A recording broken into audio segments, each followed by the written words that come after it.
I was an offering to the last god in existence, a goddess who had been alone for millennia and had a severe, pathological case of possessiveness.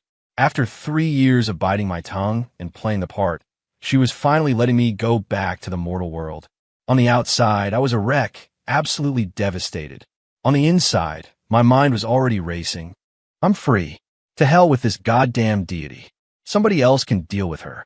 Just 7 more days until the world's spiritual energy surges back. She'll have to enter a deep sleep to stabilize her divine power. And that's when her fanatical followers will burn me alive as a final sacrifice. But with this divine gem she gave me, I can awaken my own powers right before the surge, becoming the protagonist of a new era. I'll have any woman I want. High on her throne, the goddess's golden eyes constricted. She vanished from her seat, reappearing in front of me a split second later. Her ice-cold fingers traced the line of my neck. You want to leave me? Did you really think you could go anywhere without my permission? Mortal, every inch of your body is saturated with my essence. For the rest of your life, you belong to me. Starting tonight, you will sleep in my sanctum, where I will personally teach you the true meaning of service. Issue my divine decree. In 7 days, activate the world-ending ritual. All of my followers are to be the sacrifice. Me? Divine power wrapped around me like 1,000 invisible ropes, yanking me off my feet and dragging me toward the depths of the sanctum. I thrashed helplessly, a moth caught in a spider's web. No, my goddess, I don't want to go. I'll serve you forever, I screamed, putting on a desperate, Emmy-worthy performance of loyalty, tears, and snot running down my face. Oh God, help! She's lost it. The woman's completely insane. A world-ending ritual? I have to get out of here, or I'm going down with the ship. My body was thrown onto a soft but frigid bed made of clouds. The goddess, Aurelia, leaned over me. Her long, golden hair cascaded down like a waterfall, a few strands brushing against my cheek and making my scalp tingle. Her face, so perfect it looked unreal, was completely devoid of expression. But I could feel a terrifying pressure rolling off her, the calm before a hurricane. Your heart is beating so fast, she whispered, her cold finger pressing against my chest, right over my heart. Are you excited for the reward to come? Excited? I am terrified. Lady, please back off. Any closer, and I'm going to have a heart attack. Her movement paused for a fraction of a second. Then, a sick, twisted smile I'd never seen before crept across her lips. Oh, you're just shy. I suppose it was wrong of me to make you sleep in the side chamber all this time. Just like that, she lay down beside me. The cold, timeless fragrance of the sanctum instantly enveloped me. I was as stiff as a board. She held out her hand, and divine power coalesced in her palm, forming translucent golden chains. They snaked around my wrists and ankles, the other ends sinking deep into the cloud bed. What are you doing? I asked, my voice trembling with panic. Making sure you don't get cold and roll off the bed in the middle of the night, she answered, as if it were the most natural thing in the world. Cold? This is about keeping me from running. And what's with the kinky undertones? These chains are so cold they make my bones ache. At this point, I'd rather they just burn me alive. At least it would be quick. My body shivered from the chill of the chains. She seemed to notice my discomfort. She lightly tapped the chain on my wrist. The icy sensation vanished, replaced by a wave of warmth that flowed through the chains and into every corner of my body. Is that better? Still cold? She whispered, her lips close to my ear, her warm breath ghosting over my neck. My power will make you feel. Very good. A jolt went through me, and every hair on my body stood on end. On the surface, however, I could only squeeze out tears of gratitude. Thank you for your grace, my goddess. You're too good to me. Go my ass. I just want to escape. Tomorrow. I'll fake an illness tomorrow. Yeah, something terminal. I'll start coughing up blood. Let's see if a clean freak like you keeps me around then. Aurelia's arm tightened around me. She murmured into my ear, her voice like a dreamy whisper. Don't even think about it.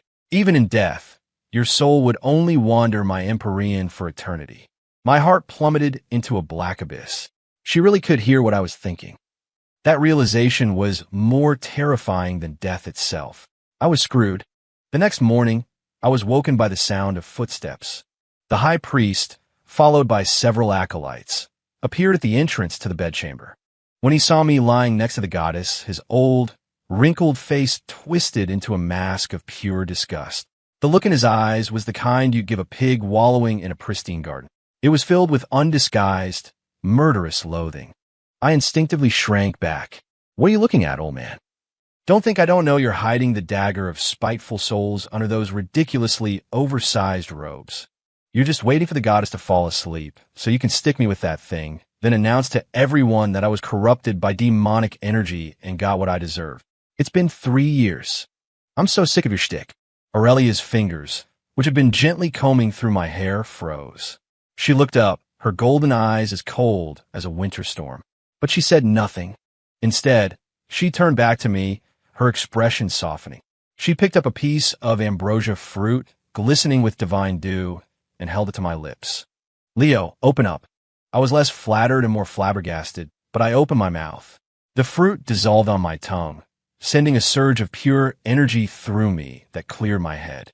I couldn't enjoy it, though, because the high priest's face was now as black as thunder. "Your Holiness," he finally choked out, his voice tight with suppressed rage. "This boy is a mere mortal, crawling with filth. You must not be so close to him. He will defile your divine form." Here we go. The classic slander. Let me guess, the next line is, "For the sake of your purity, we must tie him to the sacred pyre and burn him for 7 days and 7 nights, right? Such a tired old script. Can't you come up with any new material?" I was roasting into my head, thoroughly enjoying the drama. Aurelia suddenly let out a soft chuckle. "High priest, your concern for me is truly a mark of your loyalty." Her tone shifted, dropping degrees in an instant. "I just wonder, is the dagger of spiteful souls in your sleeve a gift for me, or for my chosen attendant?" The high priest's face went white as a sheet. He dropped to his knees with a thud, his body shaking like a leaf. "Your Holiness, have mercy. That was never my intention.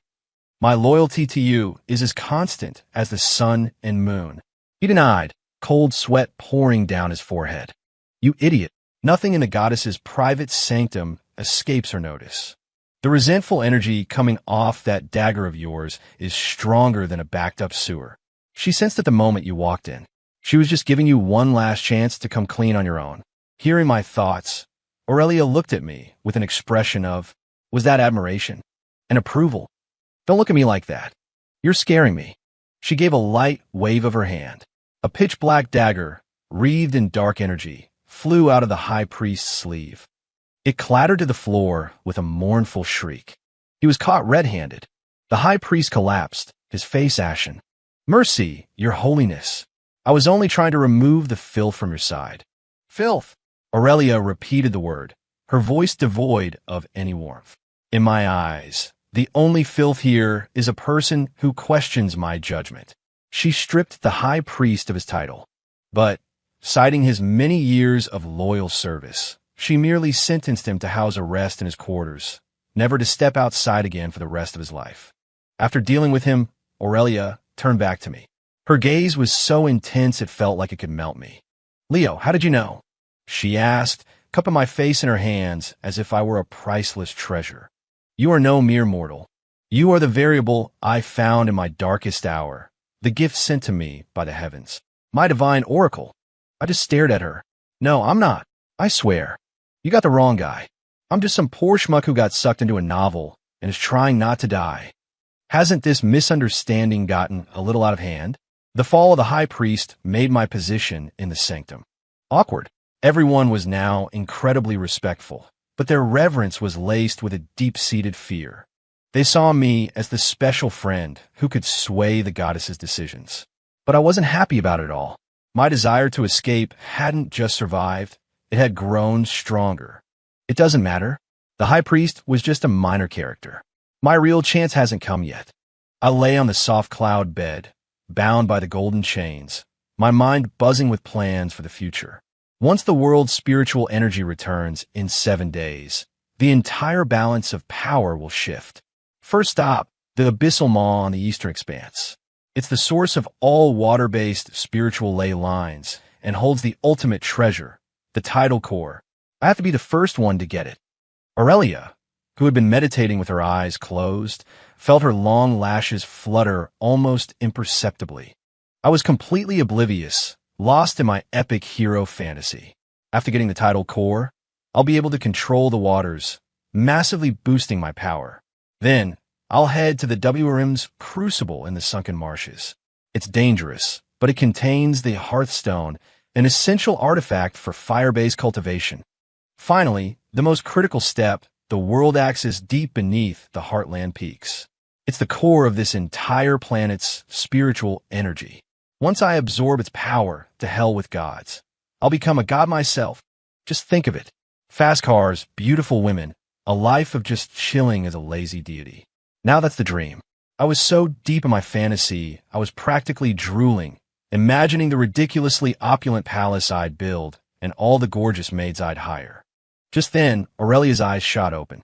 A brilliant light exploded from her golden irises.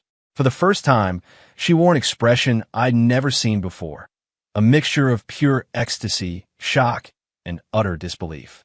She scrambled up and threw her arms around me, squeezing so tightly I thought my bones would snap.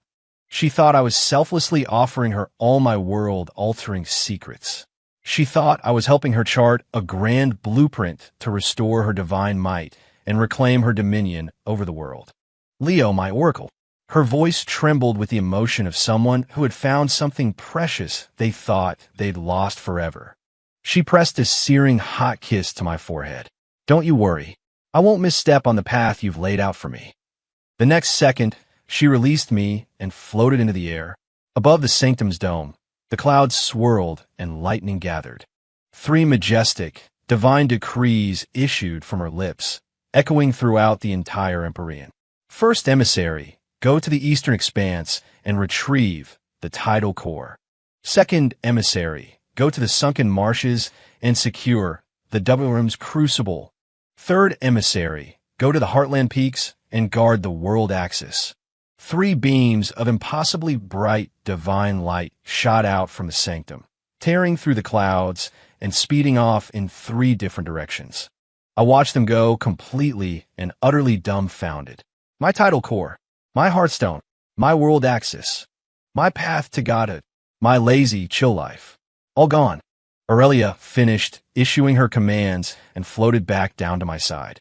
Her golden eyes were filled with an unnerving tenderness and a possessiveness so thick you could cut it with a knife. She gently caressed my face, her every word a sacred vow. All of this will be our future kingdom. And you will be its one and only king consort. My vision went dark. I nearly passed out. This was not a life worth living.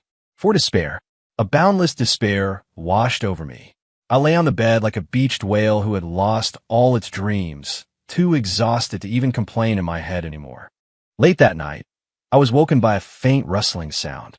Aurelia was sitting by the bed, using her divine power in the moonlight to weave a piece of clothing. It was a magnificent royal robe, embroidered with complex totems made of golden, divine thread. It's the middle of the night. What's with the cosplay project? I thought groggily. Her weaving stopped. She turned to look at me. This is for you, my king consort. My brain buzzed and came into sharp focus. In that moment, a terrifying thought struck me like a bolt of lightning. From my escape plan to her tearing up our deal. From my complaining about the high priest to her exposing the dagger. From my power fantasy daydreams to her snatching up every single treasure on my list. It was all too much of a coincidence. Coincidental, as if she could. I get it. I finally get it. The woman can read my mind. No wonder she knows everything I'm doing. The realization sent an icy chill down my spine. For the past 3 years, all my secret plots, all my cynical calculations, all my sarcastic commentary. Had she been watching a live broadcast of it all? After the fear, a hot rage began to burn in my gut. What gave her the right? To cage me like a pet and monitor my every thought? Ufine, you want to listen? I'll give you an earful. From now on, I'm nothing but a degenerate bum with a mind full of garbage. Let's see how long you can stand it. I decided to take the opposite approach. If I couldn't fight back, I would gross her out. The next day, I began my self-defilement project. During meals, I deliberately fill my mind with the most vulgar, disgusting images imaginable. I pictured the sanctum's finest nectar as pig slop and made loud, pig-like chewing noises. Across from me, Aurelia watched, not with anger, but with an expression of profound pity. Leo, you've expended so much of your spirit divining the future that even your mortal instincts have become purified, she said softly. This is the very picture of profound simplicity. I see now that my previous demands of you were too strict. Me? Question mark. She could even spin it like that? I refused to believe it. I lay on the bed, spread-eagled, and began to mentally sing every terrible pop song I knew from my past life. From Baby Shark to Gangnam Style, I subjected her to a 24/7 barrage of psychic pollution. Aurelia sat beside me quietly, her eyes closed, a look of serene enjoyment on her face. What ancient rustic melodies!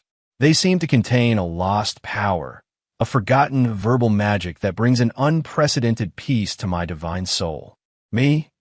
I started mentally rating the looks and figures of the beautiful divine attendants in the sanctum, using the most lewd and objectifying language I could muster. That one's got great legs. Nice and long.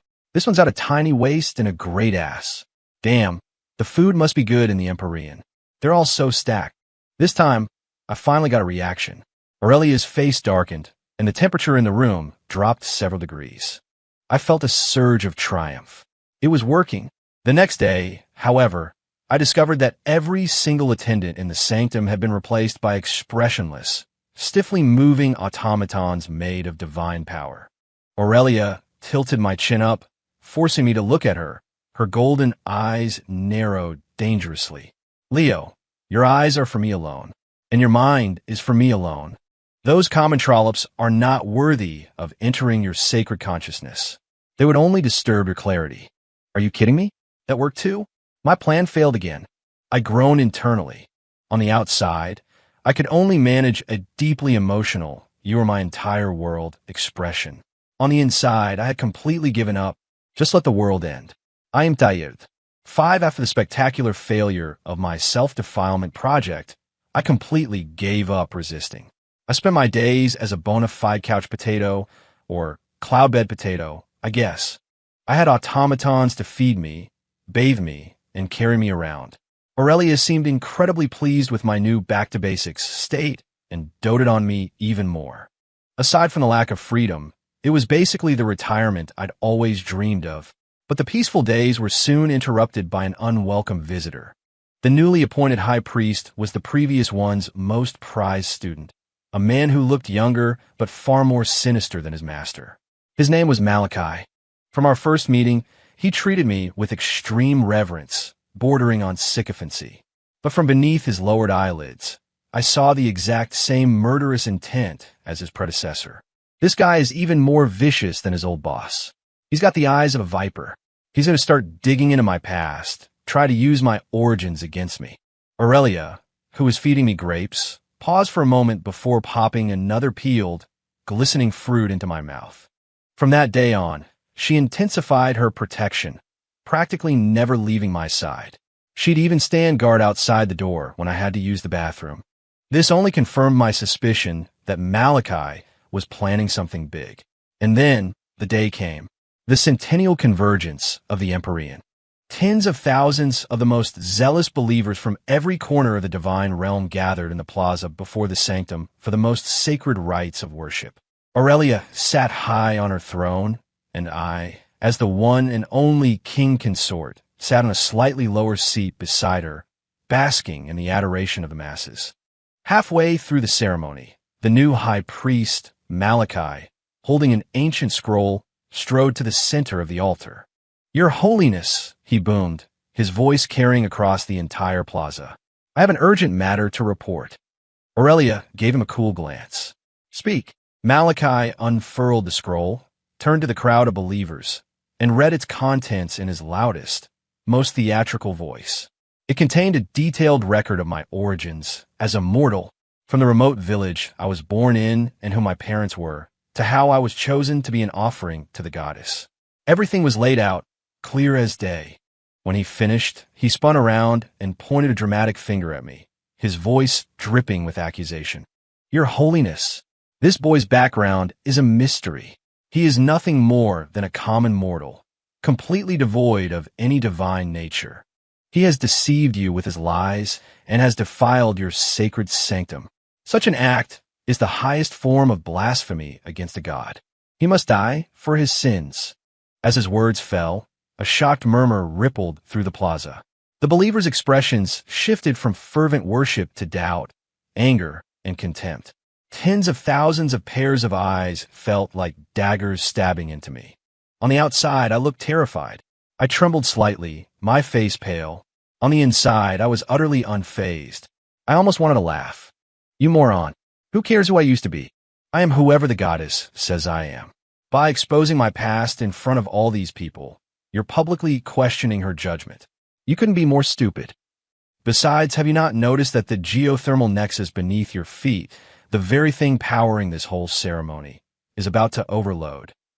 The runes at the edge of the array are already starting to dim. In about 15 minutes, everyone here is going to get a free first-hand look at the afterlife.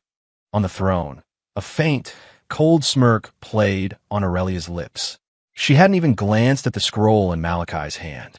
She was just sitting there quietly, as if waiting for something, waiting for the show to begin. Malachi was still passionately stirring up the emotions of the believers. Burn him, purify the goddess, burn the liar. The crowd's fury was ignited. They raised their arms, roaring like a tidal wave. Just then, the entire plaza violently shook. The hard, white jade ground fractured, great chasms splitting the stones. Scarlet geothermal fire erupted from the cracks like venomous snakes. A wave of searing heat swept across the plaza. A few believers standing too close were instantly vaporized by the flames, not even having time to scream. The fanatics from a moment ago were now a terrified mob, scrambling and trampling each other to escape. The plaza had become a living hell. Malachi, who had been orchestrating the whole thing, was frozen in shock. He stared, pale-faced, at the growing chasm at his feet, with no idea what to do. Useless, I thought with disdain. Use the ceremonial scepter the goddess gave you. Draw the frost energy from the sacred spring to the west. Aim for the third, decaying rune in the nexus core, and strike it. It's that simple. You can't even handle a basic emergency protocol? You're a disgrace to your master. Aurelia, hearing my live commentary, had a spark of wonder in her golden eyes.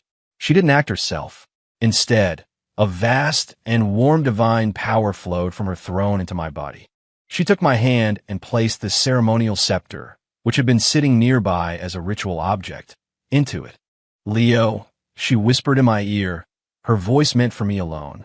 Show them who the true messenger of the divine is. Infused with her power, I felt invincible. The world became crystal clear. I could see the flow of energy through every node of the geothermal nexus, could feel the pure, cold energy of the sacred spring. I dropped the act. I stood up and, under the terrified, desperate gazes of thousands, walked to the edge of the altar. I raised the scepter high and, following the plan in my mind, chanted an ancient verse. A visible stream of blue energy flew from the distance, coalescing at the tip of the scepter. I aimed at the roiling sea of fire below and threw the scepter with perfect precision. It became a streak of light, striking the collapsing rune in the heart of the nexus dead-on. Boom! A deafening explosion. Frost and fire collided, erupting in a massive cloud of steam. The surging flames were choked off, instantly subdued. The cracked ground slowly mended itself under the influence of divine power. A catastrophe that would have wiped out everyone present was averted with almost casual ease. The plaza fell deathly silent. Every believer, including the paralyzed Malachi, stared at me, dumbfounded. It was as if they were looking at a true God. A moment later, a roar of worship, louder than before, erupted from the crowd. This time it was for me. Aurelia descended gracefully from her throne.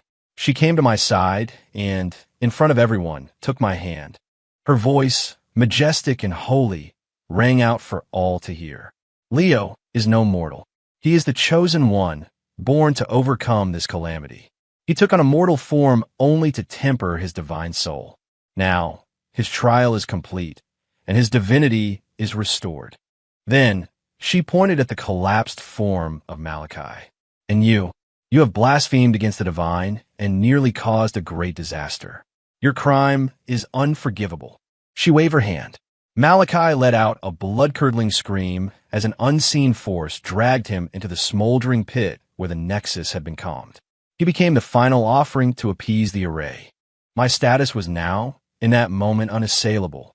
I looked down at the believers prostrating themselves before me, but I felt no joy. I just felt. The whole thing was absurd. I guess my role as a holy con man was set in stone now. 7, with all external threats eliminated and the internal opposition purged, my relationship with Aurelia entered a strange period of stability. She no longer bound me with chains and gave me a limited degree of freedom. I could wander anywhere within the sanctum, but I was absolutely forbidden from stepping foot outside the main gate. Life was like an early retirement. Except for the lack of internet and coke, everything was almost too good to be true. But I always felt like something was missing. One night I couldn't sleep. I snuck up to the roof of the sanctum. The night sky of the Empyrean was completely different from the one I remembered. There was no Big Dipper, no Milky Way. There was only a single, massive golden moon hanging in the sky, casting a cold, clear light. I sat there hugging my knees, staring at the alien stars, and a wave of loneliness, deeper than any I'd ever felt, washed over me. I can't go back. As nice as this world is, it's not my home. God, what I wouldn't give for some KFC and ice-cold Coke and a good, long game of League of Legends. I wonder how my parents are doing. I just vanished. They must have been worried sick. As I thought about it, my eyes started to sting. A gentle breeze rustled past, and Aurelia appeared silently beside me. She didn't say anything, just sat down next to me, mimicking my posture. After a while, she handed me a shimmering, rectangular object. It glowed with a soft light, and its shape was strangely, almost exactly, like the smartphones from my memory. "Is this the phone you wanted?" she asked softly, a hint of uncertainty in her voice. I was stunned. I took the phone. It was warm and smooth to the touch, made of pure, condensed divine power. She was actually trying to understand me. Before I could react, she conjured a crystal-clear glass. It was filled with a liquid fizzing with golden bubbles. "Is this Coke?" I took the glass and had a sip. It was divinely condensed honey water, cloyingly sweet, and a far cry from the real thing. But for some reason, my heart felt a little warmer. She withdrew her hands and sat with me in silence, not speaking, not asserting her dominance as she usually would. The night wind lifted her golden hair, and the moonlight on her perfect profile stripped away her divine arrogance and authority. She just looked like a normal girl, a little unsure of herself. "What is your world like?" she finally asked, her voice a near whisper. It was the first time she'd shown any curiosity about my past, rather than just a desire to possess my present. I didn't answer. I just looked at her, at this unhinged goddess who had imprisoned me, yet was now clumsily trying to be good to me. For the first time, I thought that maybe she wasn't as terrifying as I'd imagined. Maybe she was just really, really lonely. After that night, the atmosphere between Aurelia and me grew even more nuanced. She began trying to learn about my world, though her methods of understanding were always a bit strange. She would conjure bizarre-looking cars and airplanes out of divine power, and then ask me why mortals needed such slow, clunky metal boxes. I, in turn, would patiently explain some of the basic concepts of modern society to her. It was the most comfortable and the most human I had felt since I'd been pulled into this world. I even had the fleeting thought that maybe, just maybe, staying here with her forever wouldn't be so bad. But the peace didn't last long. One afternoon, as I was dozing in a garden chair, alarm bells suddenly went off in my head. A strange sense of dread jolted me upright. It wasn't my own feeling, but a primal warning from this body, the body of a minor character in the novel, instinctively sensing imminent, overwhelming danger. Something's wrong. This feeling of dread. Does this mean the plot is moving into the final act? Is the book's main villain, the ancient evil god, slumbering in the sea of chaos, about to wake up? According to the story, the evil god will see me as Aurelia's only weakness and send someone to capture me. Aurelia, who was trimming flower bushes nearby, heard my thoughts. Her expression changed in an instant. The golden shears in her hand dissolved into motes of light. A second later, the entire Empyrean was sealed under an invisible golden barrier, a celestial net cast wide. But it was too late. A faint wisp of black energy had already seeped into the garden. The world before my eyes began to warp. The garden was the same garden, and Aurelia was the same Aurelia, but the expression on her face was different. It was gentle, so gentle it was alien and terrifying. She walked over to me, knelt down, and took my hand. "Leo, I'm so sorry. I was too paranoid before. I shouldn't have kept you locked up here. I've decided. I'm letting you go." She conjured a huge pile of all the treasures I had ever daydreamed about. Divine gems, spirit elixirs, artifacts, piling them up like a small mountain. "Take all of this as my apology. Go wherever you want. Live the life you've always wanted." My mind went blank. This was too good to be true.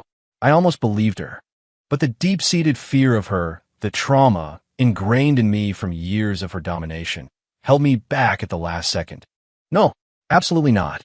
There's no way this psycho would ever let me go so easily. She literally told me that even if I died, she'd personally scatter my ashes in this garden. This is an illusion. It has to be an illusion. The gentle expression on the face of the Aurelia before me instantly froze. At the same time, from the other side of the garden, a blood-curdling scream tore through the air. The real Aurelia had located the illusion-casting demon. A massive golden hand, formed of pure divine power, descended from the sky, slamming a writhing black shadow into the ground.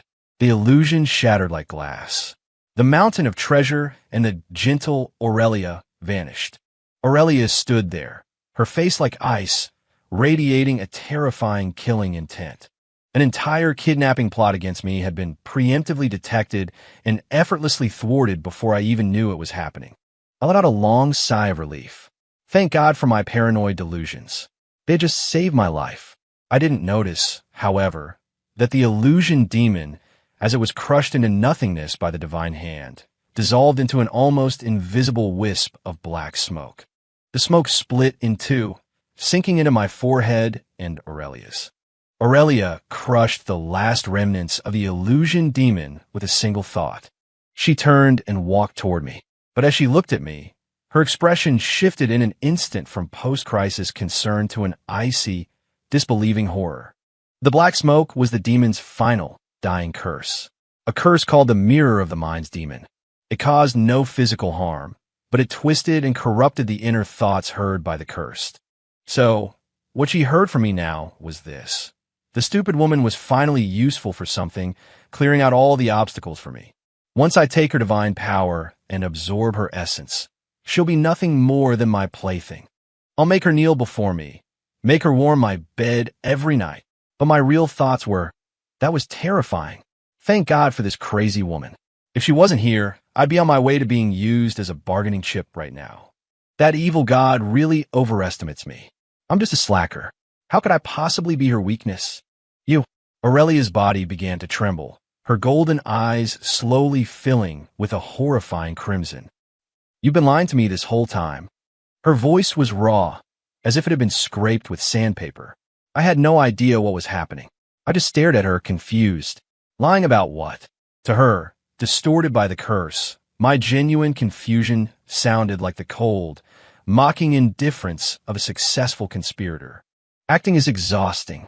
I'm glad I don't have to pretend anymore. I got sick of looking at her face a long time ago. What a chosen one. What an oracle to light my path. Her fury turned into a high, shrill, and utterly insane laugh. The temperature of the sanctum plummeted. The warm, blooming garden was instantly coated in a thick layer of frost. She waved her hand. An irresistible current of frigid air engulfed me. I was completely sealed within a cage of crystal-clear ice, unable to move even a finger.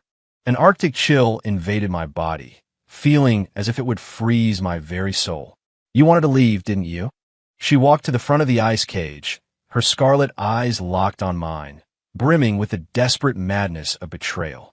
Then you can stay here forever. Look at me. Look only at me. You're not allowed to go anywhere. Not until the end of the universe. A single tear of golden blood slid from the corner of her eye. It dripped onto the ice and instantly froze solid.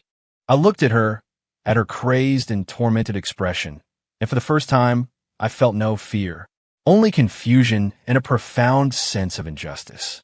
What did I do wrong? Why? 10. I was imprisoned in the frozen hell. Time seemed to lose all meaning. I didn't know if a day had passed or 10. The only thing I could feel was the growing, malevolent presence outside the Empyrean. The evil god had launched its final assault. The entire divine realm was shaking violently. The sky was filled with jagged cracks, looking like it might shatter at any moment. From outside the sanctum, I could hear the sounds of battle, explosions, and screams. Aurelia stood alone in the center of the sanctum, holding a golden divine spear, single-handedly fending off the armies of monsters pouring through the cracks in reality. Her mind was fractured by my betrayal, her power greatly diminished, and she was losing ground. But even so, she was still diverting a huge portion of her energy to maintain the protective ward around my ice cage. The evil god's mocking voice echoed through the sanctum. Give it up, Aurelia. Is it worth it for a mortal who deceived and betrayed you?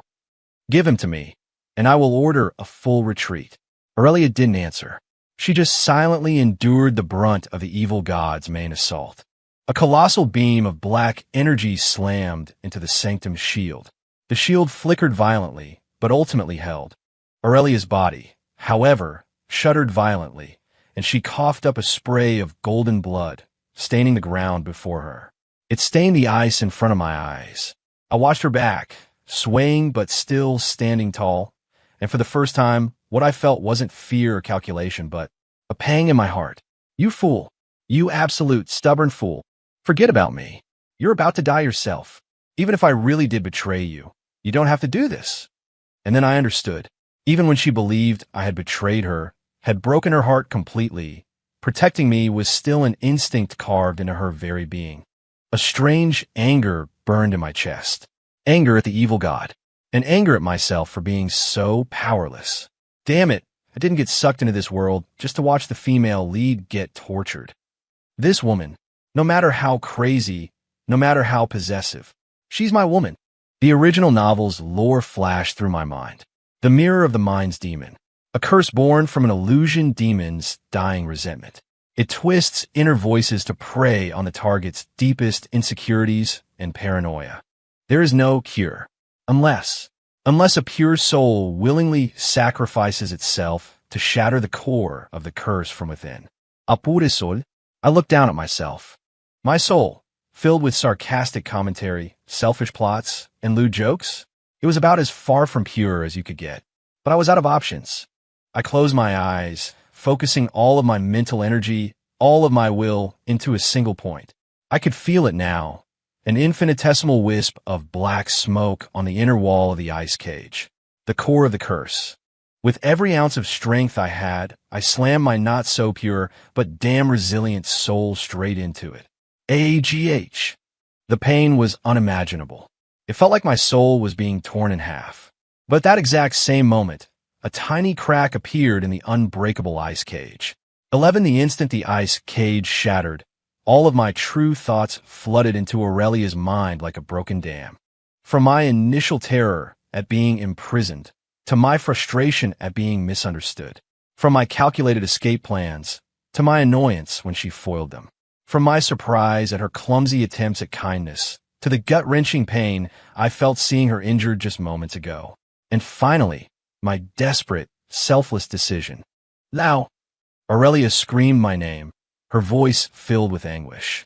She spun around, and in her blood-red eyes, all the misunderstanding, the madness, and the despair vanished in a flash.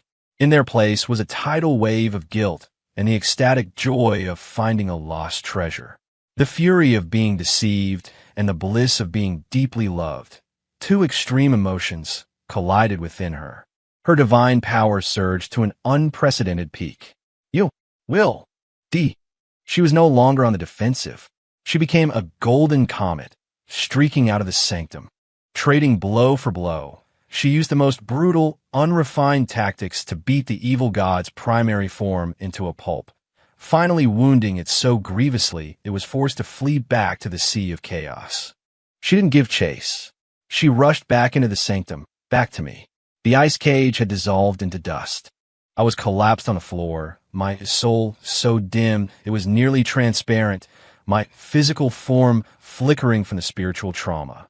She gathered me into her arms with painstaking care, as if holding the most precious, fragile piece of porcelain. Golden, divine tears fell from her eyes like broken pearls, landing on my face. "Why, you idiot?" she choked out, her voice thick with endless regret and fear. She poured her own pure, essential divine power into my body, trying to mend my shattered soul. I didn't even have the strength to open my eyes. With the last of my energy, I managed a weak, internal retort. Why else? Guess when you raise a psycho goddess for 3 years. Even if she's crazy, you get attached. Besides, if you died, who would be left to entertain a slacker like me? Hearing my thoughts, Aurelia began to cry even harder. Then a soft, cool kiss, tasting of salty divine tears, landed on my lips. "I love you, Leo." She looked into my eyes, her voice more solemn and sacred than any prayer she had ever uttered. "I have, from the moment your noisy thoughts first filled my millennia of silence." I know. You talk too much." "Me too." I used the last shred of my consciousness to answer her in my mind. Then, I fell into a deep and endless darkness. My last thought before I passed out was, this counts as us both being on the same page, right?